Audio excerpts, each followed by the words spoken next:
Well, hello and welcome back to Middle Age Moto. Out for a Sunday drive. It's 8 o'clock in the morning. It's already 77 degrees and the humidity's up. I've actually busted out the mesh jacket so that I can stay a little bit cooler because it's going to be a blizzard today. Not sure how long I'm going to be out riding, but the wife's off doing her thing, so I got the morning to myself. Today I wanted to kind of go over a little bit of my decision-making process and, you know, how I choose another bike, a next bike. I've been thinking about getting another bike for quite some time, and unfortunately my mind is just all over the map. You know, of course I'm looking for the perfect bike that fits everything, can get every facet. It's great on the road, it's you know, good on dirt roads or trails. You know, it's comfortable, it's got a low seat height, it's super reliable, it's cheap, you know, and that bike doesn't exist in my eyes. There's some bikes that come pretty close, and you know, let's do a rundown on what's been bouncing around in the old grape.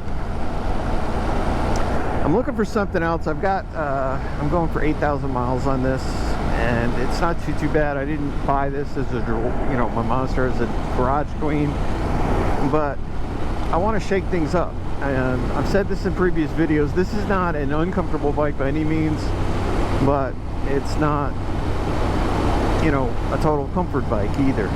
And I'm not looking for, you know, a cruiser, although that would be nice down the road as a third bike, but that's going to take some finagling with the wife, because justifying the second bike is taking me quite some time.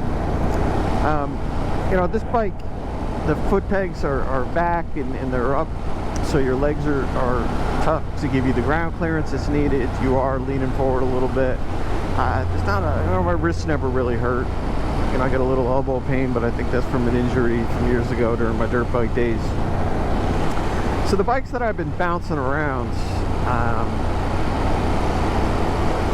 I started off with the Honda CRF 250L, but being 260 pounds and normal size, normal weight people are telling me that the suspension's too soft. But you know, that's kind of all relevant to me, because, you know, I'm not planning on being off-road a ton, but I want a bike that's capable of dirt roads and or really broken up bad paved roads. There's a lake around where I live here called Lake Martin, and there's some roads that go around the outskirt of Lake Martin that I'm concerned with bending a wheel on my bike. I don't want to take my Ducati down there. I want something, you know, that can handle that. I'm looking for something lighter, something that's not that this is heavy. I think you know, of course they do the dry weight, wet weight, the whole 9 yards. This is just over 400 pounds dry, but it's 488 wet, and I'm looking for something that's, you know, that's lighter and agile. So the CRF 250L was my first, because it ticked a couple boxes. It was cheap. It was easy to convince the wife. You know, I think with the ABS version's $5,400, which I don't see any reason why not. You can shut the ABS off, I believe, so there's really no reason not to get the ABS, because I am going to primarily be on the road. But I'm concerned about, because I am going to be on the road, it's known to be way underpowered, or it is underpowered, and the suspension is real soft. Now you can do upgrades, but then if you start doing upgrades, and I've looked into it, heavier springs and redo the, you know, the front suspension and stuff like that, The bike gets, you know, that's several $1,000s, so then I'm getting into the, you know, by the time I'm done and everything, if I decide I don't want to do it myself, that's $8,000-9,000 on a CRF 250L, which I'm never going to get, you know, any of that out of the bike. So I was kind of bouncing around, and I started looking at KTM and Husqvarna, and for a while there I kind of settled on the 701, Husqvarna 701. Not the Supermoto, the actual dirt version. And it's got plenty of power. It's got, you know, the looks. It is on the price scale. I believe it's the most expensive bike that I was throwing into the mix. But I jumped on the Facebook forums, and holy moly, you know, the major thing that I'm seeing is the Clutch Master is blowing out on them. So people are buying a new Clutch Master right out of the gate. You know, there was a guy I saw listed, I think it was last week. His Clutch Master went bad leaving the dealership or after his first service. You know, he was at like 650 miles or 695 miles, and his Clutch Master went bad. Slave cylinder, I should say. And that's downright, for the most expensive bike, that is just ludicrous. That they keep producing a bike with a defective setup. And I'm not really sure. Some people are saying the gasket's going bad, and you know, I was just like, wow. Now, another thing that I didn't mention earlier is maintenance. Maintenance is going to come into play. I don't want to have something that I got to maintain every 11 minutes. Now, the 701 is not too bad as far as maintenance. I'll put the maintenance up top on what the recommended maintenance is on it. Another thing about the Husqvarna or KTM, again, the dealer's an hour and 35 or hour and 40 minutes away from my house.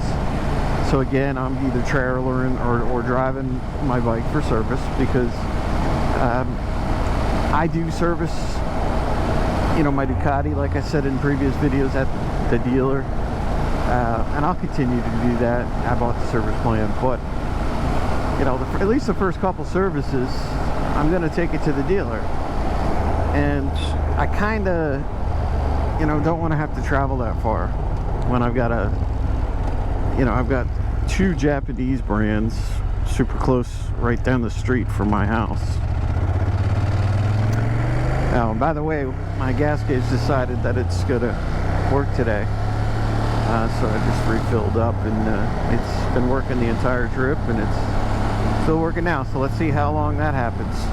But another bike that's really been kind of sitting there with me was the Yamaha Tenere 700. Very intriguing bike. The MT, you know, 09 engine, or the MT-07 engine. It's a tried and true engine. It's cross-planed. I think it has, you know, in the 70s as far as horsepower. It's got some torque. People are saying that it's like a tractor, you know. So if I do want to go off-road and kind of mess around, it'll more be dirt roads. I'm not looking for single track. The only downfall with that is that it weighs the same as this, if not more. Now, every review, I've never even seen one in person, because they just finally hit the States, and the majority of them are pre-sold. So it'll be some time, but yet I drag my process out. But the things I liked about the Tenere is I can get out here on the road. Everyone says its road characteristics are great. And, you know, they also say that it feels super light the way it's set up, and the way they set the frame up. It forces weight down the way it's designed. When you put the power, it forces more weight down on the front wheel, and you know, it's just a really, really good setup.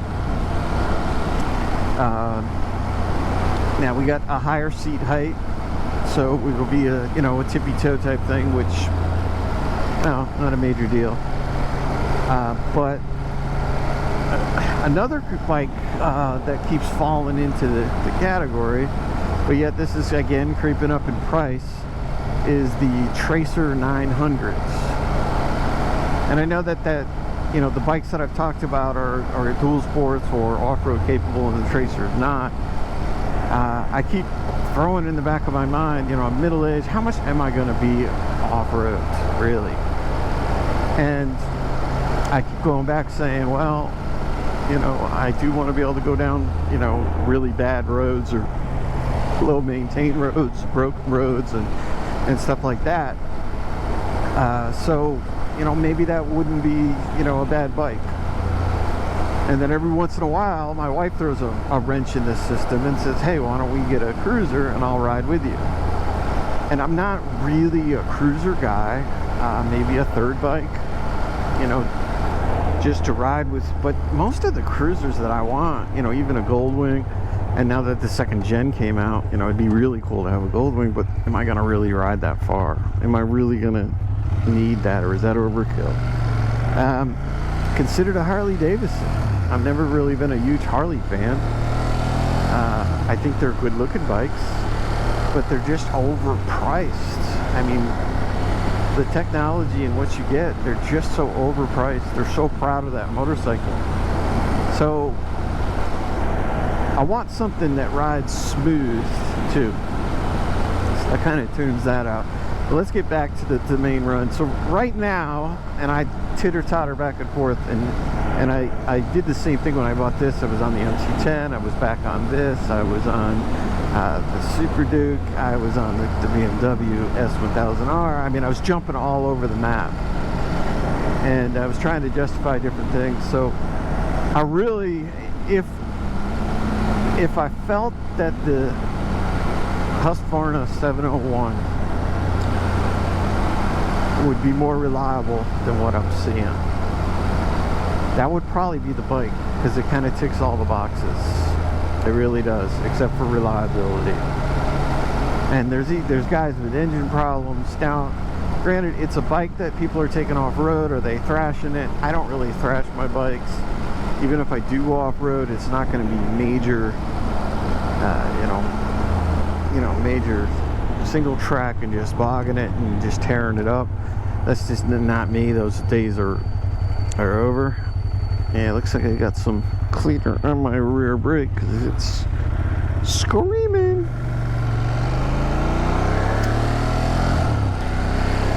So the enticing thing about the Tenere is it's $9,900,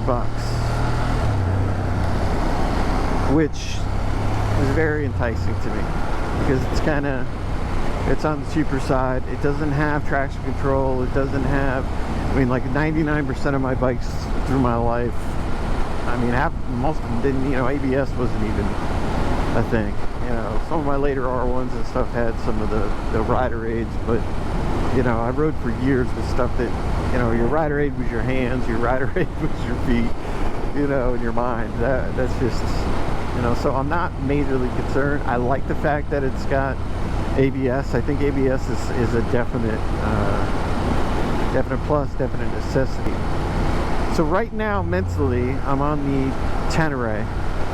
The problem with the Tenere, and I'm not ready to pull the trigger now anyway, so it shouldn't really be a problem, is the limited availability.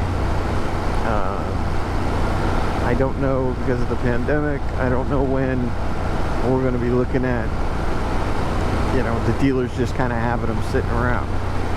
Now, I looked on some of the local or the, you know, cycle traders, stuff like that, here in the US. I'm not sure even if it's in Europe, but Cycle Trader has got some listed at some of the dealers that are relatively close. But of course, my local dealer does not advertise on Cycle Trader. He's got them on his website. His website's very poor. So I guess I just need to stop in and see. I mean, you know, I don't even know if that's a popular bike in this area or not. You know, this Alabama is really weird for motorcycles. You know, a ton of people buy quads and side-by-sides and, you know, that kind of thing. But, you know, I mean, motorcycles, I run into them out here sometimes, but motorcycles in Montgomery area, they're just not that popular. So I don't know if the Tenere is going to be something that's majorly in demand or not. So, you know, give me a comment on your opinion. Am I being hypersensitive or hyper cautious with the Husqvarna? I am trying to keep the cost down, so that's another thing, the reason to stay away from it. But I started with trying to keep the cost down on this, and I bought the most expensive bike that was in my top 3 bikes. So it didn't come, you know, to make the final decision. But I'm just not sure. I'm all over the map. I've been researching, and the Tenere has got a million different mods, and the Husqvarna has got a million different mods. Another thing that you know, I'm part of the KTM 690, which technically is the same bike, both in the same factory, but there are some differences. Difference in the characteristics of the engines, or the tune, I should say.